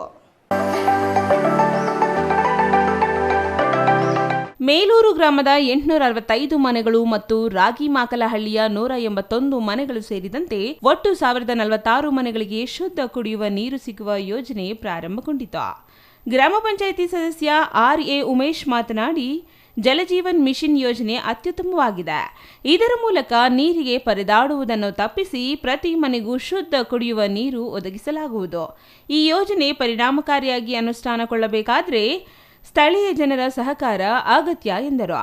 ಜಲಜೀವನ ಮಿಷನ್ ಯೋಜನೆ ಅನುಷ್ಠಾನದ ವಿಚಾರದಲ್ಲಿ ಯಾವುದೇ ರಾಜಕೀಯ ಬೆರೆಸದೆ ಕಾಮಗಾರಿ ನಡೆಸುವಾಗ ತಾರತಮ್ಯ ಮಾಡದೆ ಅಗತ್ಯವಿರುವ ಕಡೆ ಪೈಪ್ಲೈನ್ ಅಳವಡಿಸುವುದು ಸೇರಿದಂತೆ ಸಮರ್ಪಕ ನೀರು ಸರಬರಾಜಿಗೆ ಅಗತ್ಯಾನುಸಾರ ಕ್ರಮ ಜರುಗಿಸಬೇಕು ಎಂದು ಹೇಳಿದರು. ಮೇಲೂರು ಗ್ರಾಮ ಪಂಚಾಯಿತಿ ಅಧ್ಯಕ್ಷೆ ಶಶಿಕಲಾ ರಮೇಶ್, ಉಪಾಧ್ಯಕ್ಷ ಶಿವಾನಂದ, PDO KV ಶಾರದಾ, ಸದಸ್ಯರಾದ RA ಉಮೇಶ್, ರವಿಪ್ರಸಾದ್, MG ಶ್ರೀನಿವಾಸ್, ಗೋಪಾಲ್, ಶೋಭಾ ಹರೀಶ್, ಭಾಗ್ಯಲಕ್ಷ್ಮಿ ಶಿವಕುಮಾರ್, ವಿನಿತಾ ತಿರುಮಲೇಶ್, ಅಯ್ಯಣ್ಣಗೌಡ, ಪವನ್ ಇನ್ನು ಇತರರು ಈ ಸಂದರ್ಭದಲ್ಲಿ ಹಾಜರಿದ್ದರು. ಛಾಯಾ ರಮೇಶ್, CTV ನ್ಯೂಸ್, ಶಿಡ್ಲಘಟ್ಟ.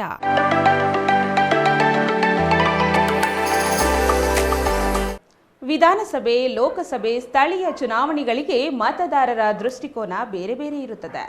ಲೋಕಸಭಾ ಚುನಾವಣೆ ಜನರ ಭಾವನೆಗೆ ತಲೆಬಾಗುತ್ತೇನೆ. ಗೆಲುವು ಪಡೆದ ಡಾಕ್ಟರ್ ಕೆ ಸುಧಾಕರ್ ಅವರಿಗೆ ಶುಭ ಕೋರುತ್ತೇನೆ ಎಂದು ನೆಲಮಂಗಲ ಶಾಸಕ ಎನ್ ಶ್ರೀನಿವಾಸ್ ಮಾಧ್ಯಮಗೋಷ್ಠಿಯಲ್ಲಿ ತಿಳಿಸಿದರು. ನೆಲಮಂಗಲ ನಗರದ ಅರಿಶಿನಕುಂಟೆಯ ಹಾಲಿಡೇ ಫಾರ್ಮ್ನಲ್ಲಿ ಕಾಂಗ್ರೆಸ್ನಿಂದ ಆಯೋಜಿಸಿದ್ದ ಮಾಧ್ಯಮಗೋಷ್ಠಿಯಲ್ಲಿ ಮಾತನಾಡಿದ ನೆಲಮಂಗಲ ಶಾಸಕ ಎನ್ ಶ್ರೀನಿವಾಸ್, ಲೋಕಸಭಾ ಚುನಾವಣೆ ಪ್ರಸಕ್ತ ರಾಜಕೀಯ ವಿದ್ಯಮಾನಗಳ ಬಗ್ಗೆ ತಿಳಿಸಿದರು. ನಾನು ಶಾಸಕನಾಗಲು 32,000ಕ್ಕೂ ಹೆಚ್ಚು ಮತಗಳ ಅಂತರದಲ್ಲಿ ಜನರು ಆಶೀರ್ವಾದ ಮಾಡಿದ್ದಾರೆ. ಡಾಕ್ಟರ್ ಕೆ ಸುಧಾಕರ್ ಸಂಸದರಾಗಲು 33,000ಕ್ಕೂ ಹೆಚ್ಚು ಅಂತರದಲ್ಲಿ ನೆಲಮಂಗಲ ಜನರು ಆಶೀರ್ವಾದ ಮಾಡಿದ್ದಾರೆ. ಮೈತ್ರಿ ಲಾಭ ನೀಡುವುದಕ್ಕಿಂತ ಜನರ ಭಾವನೆಗಳು ರಾಜ್ಯ, ಕೇಂದ್ರ, ಸ್ಥಳೀಯ ಚುನಾವಣೆಗಳಿಗೆ ಪ್ರತ್ಯೇಕ ದೃಷ್ಟಿಕೋನವಿರುತ್ತದೆ ಎಂದರು. ಮುಂದಿನ 4 ವರ್ಷ ಕೇಂದ್ರದ ಜನರಿಗೆ ಪ್ರಾಮಾಣಿಕ ಸೇವೆ ಮಾಡುತ್ತೇನೆ.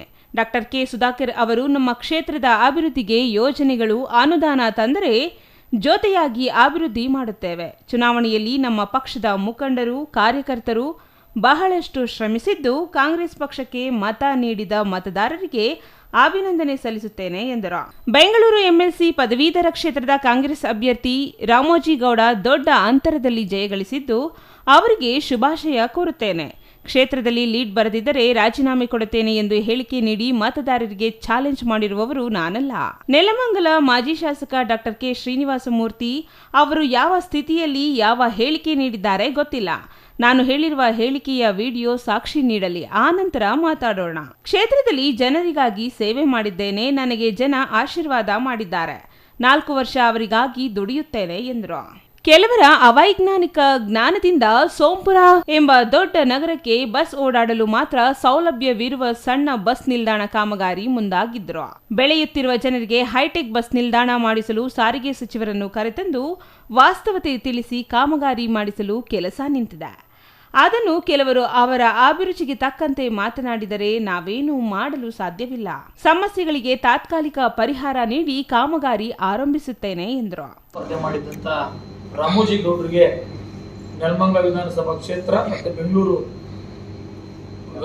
ಪದವೀಧರ ಕ್ಷೇತ್ರದಿಂದ ಅತ್ಯಧಿಕ ಹೆಚ್ಚು ಮುನ್ನಡೆಗಳನ್ನು ಕೊಟ್ಟು ಮತವನ್ನು ಕೊಟ್ಟು ವಿಜಯಶಾಲರಾಗಲಿಕ್ಕೆ ಕಾರಣಕರ್ತರಾದಂಥ ಎಲ್ಲ ಮತದಾರ ಬಂಧುಗಳಿಗೆ ನಾನು ಧನ್ಯವಾದಗಳನ್ನು ಮತ್ತು ಕೃತಜ್ಞತೆಗಳನ್ನು ಸಲ್ಲಿಸ್ತೇನೆ ಮತ್ತು ರಾಮೋಜಿ ಗೌಡರವರಿಗೆ ಅಭಿನಂದನೆಗಳನ್ನು ಸಹ ಸಲ್ಲಿಸ್ತೇನೆ. ಇದರ ಜೊತೆಯಲ್ಲಿ ನಿನ್ನೆ ಏನು ನಮ್ಮ ದೇಶದ ನೂತನ ಪ್ರಧಾನಮಂತ್ರಿಗಳಾಗಿ ಮಾನ್ಯ ನರೇಂದ್ರ ಮೋದಿ ಅವರು ಮತ್ತೊಮ್ಮೆ 3ನೇ ಬಾರಿಗೆ ಅವರು ದೇಶದ ಪ್ರಧಾನಮಂತ್ರಿ ಆಗಿದ್ದಾರೆ. ಅವ್ರಿಗೂ ಸಹ ಈ ಕ್ಷೇತ್ರದ ಶಾಸಕ ಮತ್ತು ಸೇವಕನಾಗಿ ಅಭಿನಂದನೆಗಳನ್ನು ಸಲ್ಲಿಸ್ತೇನೆ ಮತ್ತು ಅವರ ಕೇಂದ್ರ ಸಚಿವ ಸಂಪುಟದ ಎಲ್ಲ ಸಹೋದ್ಯೋಗಿಗಳಿಗೆ, ವಿಶೇಷವಾಗಿ ನಮ್ಮ ರಾಜ್ಯದಿಂದ ಸಂಸತ್ ಸದಸ್ಯರಾಗಿ ಇವತ್ತು ಮಂತ್ರಿಗಳಾಗಿರ್ತಕ್ಕಂಥ ಎಲ್ಲರಿಗೂ ಸಹ ನಾನು ಅಭಿನಂದನೆಗಳನ್ನು ಸಲ್ಲಿಸಿ, ವಿಶೇಷವಾಗಿ ಕುಮಾರಣ್ಣವರು ಇವತ್ತು ಸಂಪುಟ ದರ್ಜೆಯ ಕೇಂದ್ರದ ಸಚಿವರಾಗಿದ್ದಾರೆ, ಅವ್ರಿಗೂ ಸಹ ನಾನು ಶುಭವನ್ನು ಕೋರ್ತೇನೆ. ಮುಂದಿನ ದಿನಗಳಲ್ಲಿ ಕೇಂದ್ರ ಸರ್ಕಾರದ ಯೋಜನೆಗಳನ್ನು ರಾಜ್ಯಕ್ಕೆ ಶಾಶ್ವತವಾಗಿರ್ತಕ್ಕಂಥ ಯೋಜನೆಗಳನ್ನು ತಂದು ರಾಜ್ಯವನ್ನು ಅಭಿವೃದ್ಧಿ ಮಾಡಲಿ ಅಂತ ನಾನು ಆಶಿಸಿ ಅವರೆಲ್ಲರಿಗೂ ಶುಭ ಹಾರೈಸಿ, ನಮ್ಮ ಕಾರ್ಯಕರ್ತರು ಮತ್ತು ಮುಖಂಡರು ವಿಶೇಷವಾಗಿ ಏನು ಚುನಾವಣೆಯಲ್ಲಿ ನಮಗೆ ಸಹಕಾರವನ್ನು ಕೊಟ್ಟು ನಮ್ಮ ಜೊತೆ ಹಗಲಿರುಳು ಶ್ರಮವಹಿಸಿ ಕೆಲಸ ಮಾಡಿದ್ರು ಎಲ್ಲ ನಮ್ಮ ನೆಲಮಂಗಲ ವಿಧಾನಸಭಾ ಕ್ಷೇತ್ರದ 3 ಬ್ಲಾಕ್ ಕಾಂಗ್ರೆಸ್ಸಿನ ಅಧ್ಯಕ್ಷರು, ಪದಾಧಿಕಾರಿಗಳು, ಕಾರ್ಯಕರ್ತರು, ಮುಂಚೂಣಿ ಘಟಕಗಳ ಅಧ್ಯಕ್ಷರು, ಮಹಿಳಾ ಕಾಂಗ್ರೆಸ್ಸಿನ ಎಲ್ಲ ಮುಖಂಡರುಗಳು, ಯುವ ಕಾಂಗ್ರೆಸ್ಸಿನ ಮುಖಂಡರುಗಳು, ಎಲ್ಲ ವಿವಿಧ ವಿಭಾಗಗಳ SC ಇರ್ಬೋದು, OBC ಇರ್ಬೋದು, ST ಘಟಕ ಇರ್ಬೋದು, ಎಲ್ಲ ವಿಭಾಗಗಳ ನಾನು ನಮ್ಮ ಮುಖಂಡರುಗಳಿಗೆ, ಕಾರ್ಯಕರ್ತರುಗಳಿಗೆ ಧನ್ಯವಾದಗಳನ್ನು ಮತ್ತು ಕೃತಜ್ಞತೆಗಳನ್ನು ಸಲ್ಲಿಸಿ. ಇನ್ನು ಈ ಸಂದರ್ಭದಲ್ಲಿ ನಾರಾಯಣಗೌಡ, ಕಾಂಗ್ರೆಸ್ ಜಿಲ್ಲಾಧ್ಯಕ್ಷ CR ಗೌಡ, ಬ್ಲಾಕ್ ಕಾಂಗ್ರೆಸ್ ಅಧ್ಯಕ್ಷ ಟಿ ನಾಗರಾಜು, ಜಗದೀಶ್, ರಂಗನಾಥ್, MK ನಾಗರಾಜು, ಹಸಿರುವಳ್ಳಿ ಕುಮಾರ್, ಹನುಮಂತೇಗೌಡ, ನರಸಿಂಹಮೂರ್ತಿ, ಚಂದ್ರಕುಮಾರ್, ಚಿಕ್ಕ ಹನುಮೇಗೌಡ, ಕೆಂಪರಾಜು, ಲಕ್ಷ್ಮೀನಾರಾಯಣ್, BT ರಾಮಚಂದ್ರ, ಬೈರೇಗೌಡ, ಆಂಜನಾಮೂರ್ತಿ ಮತ್ತಿತರರು ಹಾಜರಿದ್ದರು. Maruti, CTV news, Nelamangala. ಒಂದು ಶತಮಾನಕ್ಕೂ ಹೆಚ್ಚು ಕಾಲದಿಂದ ನೆನೆಗುದಿಗೆ ಬಿದ್ದಿದ್ದ ತಿರುಮಣಿ ಗ್ರಾಮದಿಂದ ರೈತರ ಹೊಲಗಳಿಗೆ ಸಂಪರ್ಕಿಸುವ ಕಾಲುದಾರಿಯನ್ನ ಪೊಲೀಸರ ಸಮ್ಮುಖದಲ್ಲಿ ಕಂದಾಯ ಅಧಿಕಾರಿಗಳು ತೆರವುಗೊಳಿಸಿದರು. ಇದರಿಂದ ಒಂದು ಶತಮಾನಕ್ಕೂ ಹೆಚ್ಚು ಕಾಲದ ಸಮಸ್ಯೆಯೊಂದು ಪರಿಹಾರವಾಗಿದ್ದು ಸಾರ್ವಜನಿಕರು ನಿಟ್ಟುಸಿರು ಬಿಡುವಂತಾಗಿದೆ.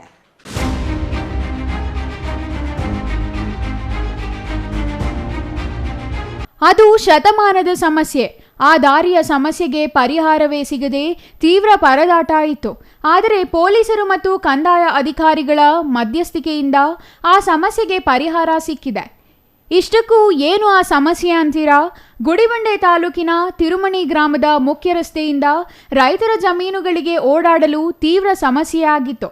ಇದರಿಂದ ರೈತರು ತಾವು ಬೆಳೆದ ಬೆಳೆ ಸಾಗಿಸಲು ಹರಸಾಹಸ ಪಡಬೇಕಿತ್ತು. ಇದನ್ನು ಮನಗಂಡ ತಿರುಮಣಿ ಗ್ರಾಮದ PLD ಬ್ಯಾಂಕ್ ಮಾಜಿ ಅಧ್ಯಕ್ಷ ವೆಂಕಟೇಶ್ ಹಾಗೂ ರೈತರು ಕಂದಾಯ ಇಲಾಖೆಗೆ ಮನವಿ ಸಲ್ಲಿಸಿದರು. ತಿರುಮಣಿ ಗ್ರಾಮದ ನಕಾಶೆಯಂತೆ ಸುಮಾರು 100 ವರ್ಷಗಳಿಂದ ನೆನೆಗುದಿಗೆ ಬಿದ್ದಿದ್ದ 2 ಕಿಲೋಮೀಟರ್ ಉದ್ದ 8 ಅಡಿ ಅಗಲದ ಕಾಲುದಾರಿ ತೆರವುಗೊಳಿಸಿ ರೈತರಿಗೆ ಓಡಾಡಲು ಹಾಗೂ ತಾವು ಬೆಳೆದ ಬೆಳೆ ಸಾಗಿಸಲು ಸರ್ವೆ ಅಧಿಕಾರಿಗಳು ಹಾಗೂ ಕಂದಾಯ ಅಧಿಕಾರಿಗಳು ಅನುವು ಮಾಡಿಕೊಟ್ಟರು. ಈ ವೇಳೆ ಮಾತನಾಡಿದ PLD ಬ್ಯಾಂಕ್ ಮಾಜಿ ಅಧ್ಯಕ್ಷ ವೆಂಕಟೇಶ್, ಹಲವಾರು ವರ್ಷಗಳಿಂದ ಈ ಭಾಗದ ರೈತರು ತಮ್ಮ ಹೊಲಗಳಿಗೆ ಓಡಾಡಲು ಸೂಕ್ತ ರಸ್ತೆ ಇರಲಿಲ್ಲ. ಇದರಿಂದ ತುಂಬಾ ತೊಂದರೆಯಾಗಿತ್ತು. ಇದನ್ನು ಮನಗಂಡು ಈ ಭಾಗದ ರೈತರು ತಹಸೀಲ್ದಾರ್ ಮನೀಷಾ ಅವರಿಗೆ 3 ತಿಂಗಳ ಹಿಂದೆ ಮನವಿ ಸಲ್ಲಿಸಿದ್ದು, ಸರ್ವೆ ಅಧಿಕಾರಿಗಳನ್ನು ನೇಮಿಸಿ ನಕಾಶೆಯಂತೆ ಸರ್ವೆ ಮಾಡಿಸಿ ನೂರಾರು ರೈತರು ಓಡಾಡಲು ಕಾಲುದಾರಿ ತೆರವುಗೊಳಿಸಿದ್ದು ಇದು ರೈತರಿಗೆ ಅನುಕೂಲವಾಗಿದೆ ಎಂದರು. ಆದೇಶದ ಮೇರೆಗೆ ತಿರುಮಣಿ ಗ್ರಾಮದ ಕಾಲುದಾರಿಯನ್ನು ತೆರವುಗೊಳಿಸಲು ಕೋರಿ ಪೊಲೀಸ್ ಬಂದೋಬಸ್ತ್ನಂತೆ ತೆರವುಗೊಳಿಸಿದೆ. ಇದು 12 ವರ್ಷದಿಂದ ಪೆಂಡಿಂಗ್ ಇತ್ತು. 13 ವರ್ಷ ಏನೂ ಸಮಸ್ಯೆ ಇಲ್ಲ. ಎಲ್ಲ ರಾಜಿಯಾದ್ರು ಒಪ್ಪಿಗೆ ಮೇರೆಗೆ ವಿಕೆಟ್ ಮಾಡಿ ನಕಾಶೆಯಲ್ಲಿ ಬಿಟ್ಟು ಅವ್ರ ಒಪ್ಪಿಗೆ ಮೇರೆಗೆ ಅವ್ರ ಜಮೀನಲ್ಲಿ ಪಕ್ಕದಲ್ಲಿ ತೋರಿಸ್ತಾ ಇದ್ದಾರೆ.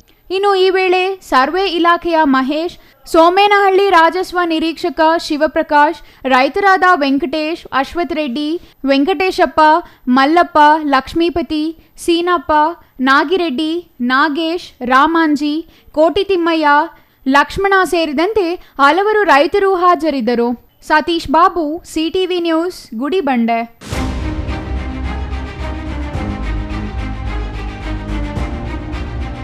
ಬೆಂಗಳೂರು ಮೂಲದ ಯುನೈಟೆಡ್ ವೇ ಮತ್ತು ಮಾರ್ವೆಲ್ ಸಂಸ್ಥೆಯವರು ಶಿಕ್ಷಣ, ಆರೋಗ್ಯ ಕ್ಷೇತ್ರದಲ್ಲಿ ಸೇವೆ ಸಲ್ಲಿಸುತ್ತಿದ್ದು ಅವರ ಕಾರ್ಯ ಶ್ಲಾಘನೀಯವಾದುದು ಎಂದು ಶಾಸಕ ಎಸ್ಎನ್ ಸುಬ್ಬಾರೆಡ್ಡಿ ತಿಳಿಸಿದರು. ಬಾಗೇಪಲ್ಲಿ ತಾಲೂಕಿನ ಗೂಳೂರು ಗ್ರಾಮ ಪಂಚಾಯಿತಿ ವ್ಯಾಪ್ತಿಯ ಪಾರ್ವತೀಪುರ ಗ್ರಾಮದಲ್ಲಿ ಗುರುವಾರ ಅಂಗನವಾಡಿ ಕಟ್ಟಡ ಉದ್ಘಾಟನೆ ವೇಳೆ ಶಾಸಕ ಎಸ್ಎನ್ ಸುಬ್ಬಾರೆಡ್ಡಿ ಮಾತನಾಡಿ, ಯುನೈಟೆಡ್ ವೇ ಮತ್ತು ಮಾರ್ವೆಲ್ ಸಂಸ್ಥೆಯವರು ತಾಲೂಕಿನ ಗ್ರಾಮೀಣ ಭಾಗಗಳಲ್ಲಿ ಅನುಕೂಲವಾಗಲು ಆಸ್ಪತ್ರೆಗೆ ಆಂಬ್ಯುಲೆನ್ಸ್, ಕುಡಿಯುವ ನೀರು, ಅಂಗನವಾಡಿ, ಸೋಲಾರ್ ದೀಪಗಳು ಸೇರಿದಂತೆ ಹಲವಾರು ಸೌಲಭ್ಯ ಒದಗಿಸಿದ್ದಾರೆ. ಇಂತಹ ಸೌಲಭ್ಯಗಳು ಜನರು ಸದ್ಬಳಕೆ ಮಾಡಿಕೊಳ್ಳಬೇಕು ಎಂದು ತಿಳಿಸಿದರು. ಇದೇ ವೇಳೆ ಮಾರ್ವೆಲ್ ಸಂಸ್ಥೆಯ ಭಾರತಿ ಮಾತನಾಡಿ, ಗ್ರಾಮೀಣ ಭಾಗದ ಜನತೆಗೆ ಕೈಯಲ್ಲಾದ ಮಟ್ಟಿಗೆ ಸಹಾಯ ಮಾಡಲು ಈ ಭಾಗವನ್ನು ಆಯ್ಕೆ ಮಾಡಿಕೊಳ್ಳಲಾಯಿತು. ಹಾಗಾಗಿ ಗೂಳೂರು ಗ್ರಾಮ ಪಂಚಾಯಿತಿ ವ್ಯಾಪ್ತಿಯಲ್ಲಿ ಲಕ್ಷ್ಮಣ ತಾಂಡ, ಅಂಜನಾಪುರ ಗ್ರಾಮಗಳಲ್ಲಿ ಶುದ್ಧ ಕುಡಿಯುವ ನೀರಿನ ಘಟಕಗಳು, 10ಕ್ಕೂ ಹೆಚ್ಚು ಗ್ರಾಮಗಳಲ್ಲಿ ಸೋಲಾರ್ ಬೀದಿ ದೀಪಗಳ ಅಳವಡಿಕೆ ಸೇರಿದಂತೆ ಹಲವಾರು ಕಾರ್ಯಕ್ರಮಗಳನ್ನು ಹಮ್ಮಿಕೊಂಡಿದ್ದೇವೆ. ಇವೆಲ್ಲದಕ್ಕೂ ಗ್ರಾಮ ಪಂಚಾಯಿತಿಯ ಜನಪ್ರತಿನಿಧಿಗಳು ಮತ್ತು ಅಧಿಕಾರಿಗಳ ಬೆಂಬಲ ಉತ್ತಮವಾಗಿದೆ ಎಂದು ತಿಳಿಸಿದರು. ಇನ್ನು ಈ ಸಂದರ್ಭದಲ್ಲಿ ಜಿಲ್ಲಾ ಪಂಚಾಯಿತಿ ಉಪಕಾರ್ಯದರ್ಶಿ ಭಾಸ್ಕರ್, ಗೂಳೂರು ಗ್ರಾಮ ಪಂಚಾಯಿತಿ ಅಧ್ಯಕ್ಷೆ ಅನುರಾಧ ರಮೇಶ್ ಬಾಬು, ಉಪಾಧ್ಯಕ್ಷ ಶಂಕರನಾಯ್ಡು, ತಾಲೂಕು ಪಂಚಾಯಿತಿ ಮಾಜಿ ಅಧ್ಯಕ್ಷ ಎಸ್ಎಸ್ ರಮೇಶ್ ಬಾಬು ಮತ್ತಿತರರು ಹಾಜರಿದ್ದರು. Ganesh R, CTV news, Bagepalli.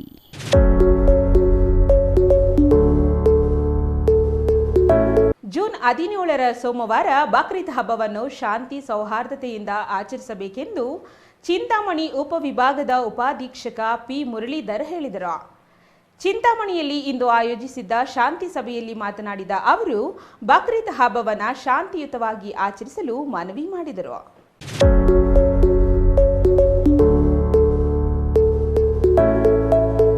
Chintamani ನಗರ ಪೊಲೀಸ್ ಠಾಣೆಯಲ್ಲಿ ಗುರುವಾರ ಪ್ರಮುಖ ಮುಸ್ಲಿಂ ಮುಖಂಡರ ಸಭೆ ನಡೆಸಿ ಬಕ್ರೀದ್ ಹಬ್ಬದ ದಿನ ಹಲವು ನೀತಿ ನಿಯಮಗಳನ್ನು ಪಾಲಿಸುವ ಮೂಲಕ ಹಬ್ಬ ಶಾಂತಿಯುತವಾಗಿ ಆಚರಿಸಬೇಕೆಂದು ಚಿಂತಾಮಣಿ ಉಪವಿಭಾಗದ ಉಪಾಧೀಕ್ಷಕ ಪಿ ಮುರಳೀಧರ್ ಸೂಚಿಸಿದರು. ಪೊಲೀಸ್ ಇಲಾಖೆ ಸದಾ ಜನರ ಸೇವೆಗೆ ಸಿದ್ಧವಿದೆ. ಅಧಿಕಾರಿಗಳು 1 ವರ್ಷ ಕರ್ತವ್ಯ ನಿರ್ವಹಿಸಿ ಹೋಗುತ್ತಾರೆ. ಇಲ್ಲಿನ ಸಂಚಾರ ಸಮಸ್ಯೆ, ಕಾನೂನು ಸುವ್ಯವಸ್ಥೆ, ಅಪರಾಧ ತಡೆ, ಯಾವುದೇ ಅಕ್ರಮ ಚಟುವಟಿಕೆ ನಡೆಸುವವರ ವಿರುದ್ಧ ಕಾನೂನು ಕ್ರಮ ಜರುಗಿಸುವುದಾಗಿ ಅವರು ಎಚ್ಚರಿಕೆ ನೀಡಿದರು. ಚಿಂತಾಮಣಿ ಉಪವಿಭಾಗದ ವ್ಯಾಪ್ತಿಯಲ್ಲಿ ಇಸ್ಪೀಟ್, ಮಟ್ಕಾ, ಜೂಜು ಇನ್ನಿತರೆ ಅಕ್ರಮ ಚಟುವಟಿಕೆಗಳು ನಡೆಸುವವರ ವಿರುದ್ಧ ಕಾನೂನು ರೀತಿಯ ಕ್ರಮ ಜರುಗಿಸುವುದಾಗಿ ಎಚ್ಚರಿಕೆ ನೀಡಿದ ಅವರು, ಬ್ಯಾನರ್ ಕಟ್ಟಲು ಅನುಮತಿ ಇರಬೇಕು, ಹೆಚ್ಚು ಶಬ್ದ ಮಾಡಿ ಅನ್ಯ ಕೋಮಿನವರಿಗೆ ಕಿರಿಕ್ ಮಾಡಬಾರದು, ಬೈಕ್ ವೀಲಿಂಗ್ ಮಾಡಬಾರದು, ಪ್ರತಿಯೊಂದನ್ನು ಸಿಸಿ ಕ್ಯಾಮೆರಾ ಅಳವಡಿಸಿ ಚಿತ್ರೀಕರಿಸಿ ಹಬ್ಬದ ಸಂಭ್ರಮದಲ್ಲಿ ಯಾವುದೇ ರೀತಿಯ ಅಹಿತಕರ ಘಟನೆಗಳಿಗೆ ಅವಕಾಶ ನೀಡದೆ ಸಂಪ್ರದಾಯದಂತೆ ಶಾಂತಿಯುತವಾಗಿ ಬಕ್ರೀದ್ ಹಬ್ಬ ಆಚರಿಸುವಂತೆ ಸೂಚಿಸಿದರು. ನಗರ ಠಾಣೆ ವೃತ್ತ ನಿರೀಕ್ಷಕ ವಿಜಯಕುಮಾರ್, ಜಾಮಿಯಾ ಮಸೀದಿ ಅಧ್ಯಕ್ಷ ಮೂನ್ ಸ್ಟಾರ್ ಗೌಸ್, ನಗರಸಭೆ ಸದಸ್ಯ ಮಹಮ್ಮದ್ ಶಫೀಕ್, ಮಾಲಿಕ್, ಸಾದಿಕ್, ಅಲ್ಲಾ ಬಕಾಶ್, ಎಂ ಜಹೀರ್ ಪಾಷಾ, ಜಿಯಾವುಲ್ಲಾ, ಕವಾಲಿ ವೆಂಕಟರಮಣಪ್ಪ, ಕೋದಂಡ ಹಾಜರಿದ್ದರು. GL Shankar, CTV news, Chintamani.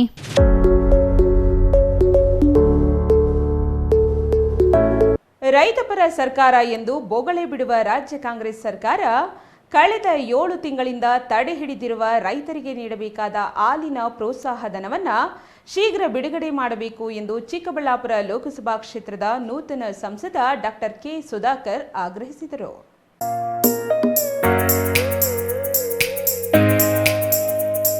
Doddaballapura ನಗರದ ರಾಮೇಗೌಡ ವೃತ್ತದ ಬಳಿಯ ಬೆಂಗಳೂರು ಹಾಲು ಒಕ್ಕೂಟ ಶಿಬಿರ ಕಚೇರಿಯಲ್ಲಿ ನೂತನ ಸಭಾಂಗಣ ಲೋಕಾರ್ಪಣೆ ಕಾರ್ಯಕ್ರಮ ಚಾಲನೆ ನೀಡಿ ಅವರು ಮಾತನಾಡಿದರು.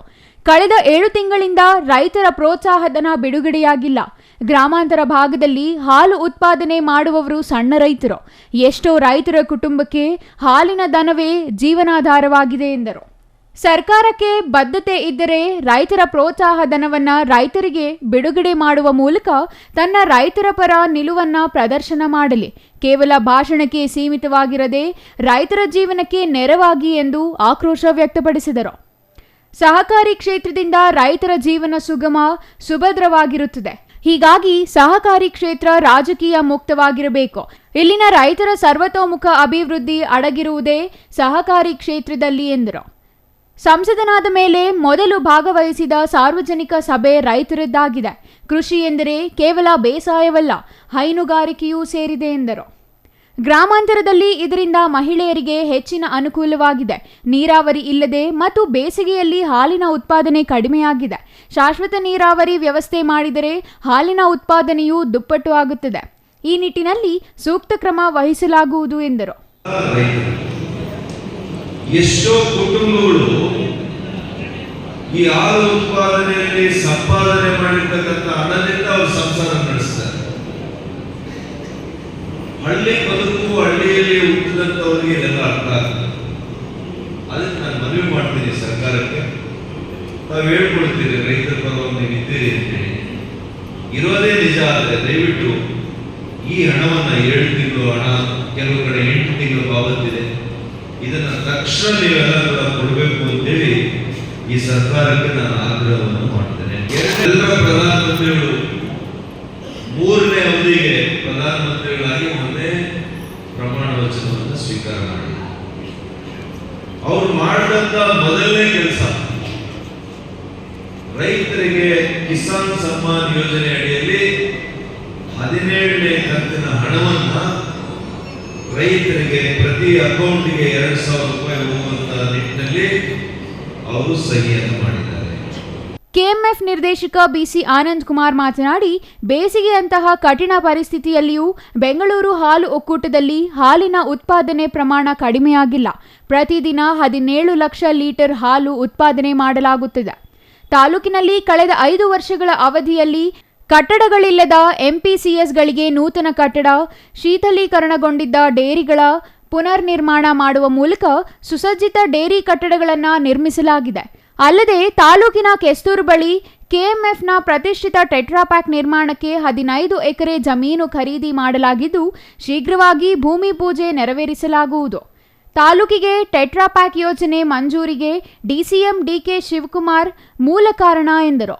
ಇನ್ನು ಈ ಸಂದರ್ಭದಲ್ಲಿ ಬಮೂಲ್ ನಿರ್ದೇಶಕ ಸ್ಥಾನದಲ್ಲಿ ಈವರೆಗೆ ಜಾತಿ, ಧರ್ಮ, ಪಕ್ಷ ಎಲ್ಲವನ್ನೂ ತೊರೆದು ರೈತರ ಪರ ಕೆಲಸ ಮಾಡಲಾಗಿದೆ ಎಂದರು. Mahesh, CTV news, Doddaballapura.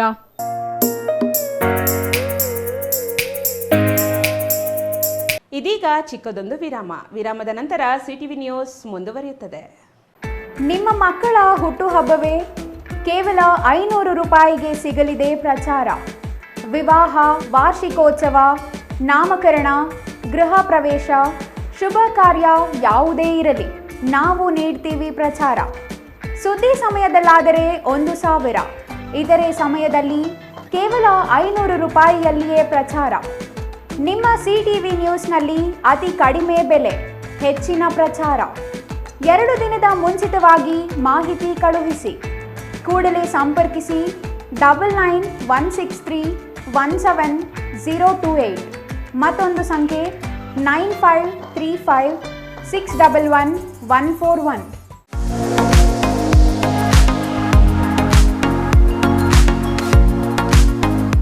ದೇವಾಲಯದ ಮುಂದೆ ಇರಬೇಕಾದ ಕಲ್ಯಾಣಿ ಹೋಟೆಲ್ನಲ್ಲಿ ಯಾಕಂದ್ರೆ ಈ ಹೋಟೆಲ್ ಹೆಸರೇ ಕಲ್ಯಾಣಿ ಊಟ. ಕಲ್ಯಾಣಿಯ ಮುಂದೆ ಊಟ ರುಚಿ ಮತ್ತು ಶುಚಿಯಾದ ಊಟ. ಬೆಳಗಿನ ಉಪಹಾರಕ್ಕಾಗಿ ಕೂಡಲೇ ಭೇಟಿ ನೀಡಿ ಹೋಟೆಲ್ ಕಲ್ಯಾಣಿ ಊಟ. ಇಲ್ಲಿ ನಾರ್ತ್ ಇಂಡಿಯನ್, ಸೌತ್ ಇಂಡಿಯನ್ ಸೇರಿ ಎಲ್ಲಾ ತರಹದ ಊಟ ದೊರೆಯುತ್ತದೆ.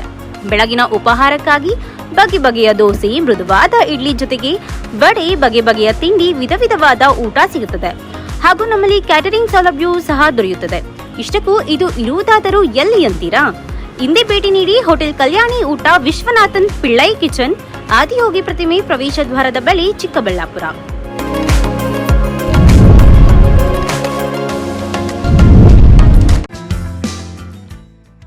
ರಾಮೂಸ್ ಫರ್ನಿಚರ್ ಪ್ಯಾರಡೈಸ್, ರಾಗ ಬಿಲ್ಡಿಂಗ್, ಬಿಬಿ ರಸ್ತೆ, ಚಿಕ್ಕಬಳ್ಳಾಪುರ. ನಮ್ಮ ಸಂಸ್ಥೆಯು 1994ರಿಂದ ಚಿಕ್ಕಬಳ್ಳಾಪುರ ಜಿಲ್ಲಾದ್ಯಂತ ಗ್ರಾಹಕರ ಬೇಡಿಕೆಗಳಿಗೆ ಅನುಗುಣವಾಗಿ ಗುಣಮಟ್ಟದಲ್ಲಿ ಯಾವುದೇ ರಾಜಿ ಇಲ್ಲದೆ ಉತ್ತಮ ಸೇವೆಯನ್ನ ಸಲ್ಲಿಸುತ್ತಾ ಬಂದಿದೆ. ನಮ್ಮಲ್ಲಿ ಆಕರ್ಷಕ ಕಲಾತ್ಮಕ ವಿನ್ಯಾಸಗಳುಳ್ಳ ವಿವಿಧ ಮಾದರಿಯ ಗೃಹಾಲಂಕಾರ teak wood furnitures, sofa set, dining tables, leather sofa set, office furnitures ಮತ್ತು ಬೆಡ್ರೂಮ್ ವಾರ್ಡ್ರೋಬ್ಸ್ ಅಂಡ್ ಕಾಟ್ಸ್ ಮತ್ತು ಇಟಾಲಿಯನ್ ಕಿಚನ್ ಮತ್ತು ನಿಮ್ಮ ಮನೆಯ ಎಲ್ಲಾ ಇಂಟೀರಿಯರ್ ಡಿಸೈನ್ ಅನ್ನ ನಿಮ್ಮ ಮನಸ್ಸಿಗೊಪ್ಪುವಂತೆ ಕೇವಲ 15 ದಿನಗಳಲ್ಲಿ ಮಾಡಿಕೊಡಲಾಗುತ್ತದೆ. ಜರ್ಮನ್ ಯಂತ್ರೋಪಕರಣಗಳಿಂದ ಕೂಡಿದ ಸ್ವಂತ ಫ್ಯಾಕ್ಟರಿಯನ್ನ ಹೊಂದಿದ್ದು ಎಲ್ಲಾ ರೀತಿಯ ಗ್ರಾಹಕರ ಕೈಗೆಟುಕುವ ಬೆಲೆಗಳಿಗೆ ತಕ್ಕಂತೆ ಫರ್ನಿಚರ್ಸ್ ಹಾಗೂ ಇಂಟೀರಿಯರ್ ಅನ್ನ ಮಾಡಿಕೊಡಲಾಗುತ್ತದೆ. ಇನ್ನೇಕೆ ತಡ, ಹಿಂದೆ ಭೇಟಿ ಕೊಡಿ. ರಾಮೂಸ್ ಫರ್ನಿಚರ್ಸ್ ಪ್ಯಾರಡೈಸ್, ರಾಗ ಬಿಲ್ಡಿಂಗ್, ಬಿಬಿ ರಸ್ತೆ, ಚಿಕ್ಕಬಳ್ಳಾಪುರ. ವಿರಾಮದ ನಂತರ ಮತ್ತೊಮ್ಮೆ ಸಿಟಿವಿ ನ್ಯೂಸ್ಗೆ ಸ್ವಾಗತ. ಕೊನೆಯದಾಗಿ ಮತ್ತೊಮ್ಮೆ ಮುಖ್ಯಾಂಶಗಳು.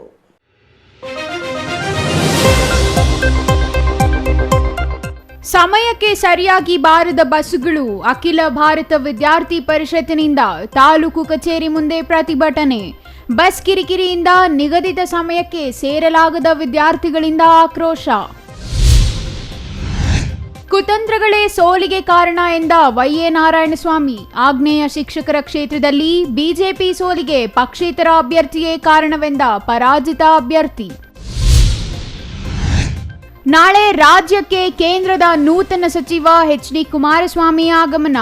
ಅದ್ದೂರಿ ಸ್ವಾಗತಕ್ಕೆ ಜೆಡಿಎಸ್ ಕಾರ್ಯಕರ್ತರ ಸಿದ್ಧತೆ. ಸಂಭ್ರಮದಲ್ಲಿ ಭಾಗಿಯಾಗುವುದಾಗಿ ನಿಖಿಲ್ ಕುಮಾರಸ್ವಾಮಿ ಮಾಹಿತಿ. ಮಳೆ ನೀರಿನಿಂದಲೇ ಭತ್ತ ಬೆಳೆದ ರೈತರು. ನೈಸರ್ಗಿಕವಾಗಿ ಭತ್ತ ಬೆಳೆದು ಮಾದರಿಯಾದ ನಂಜನಗೂಡು ರೈತರು. ಅತಿ ಕಡಿಮೆ ನೀರಿನಲ್ಲಿಯೂ ಯಶಸ್ವಿ ಭತ್ತ ಬೆಳೆದ ರೈತರು. ಇದಿಷ್ಟು ಈ ದಿನದ ಸುದ್ದಿ. ನೋಡ್ತಾ ಇರಿ ಸಿಟಿವಿ ನ್ಯೂಸ್, ಇದು ನಿಮ್ಮ ಜೊತೆಗಾರ.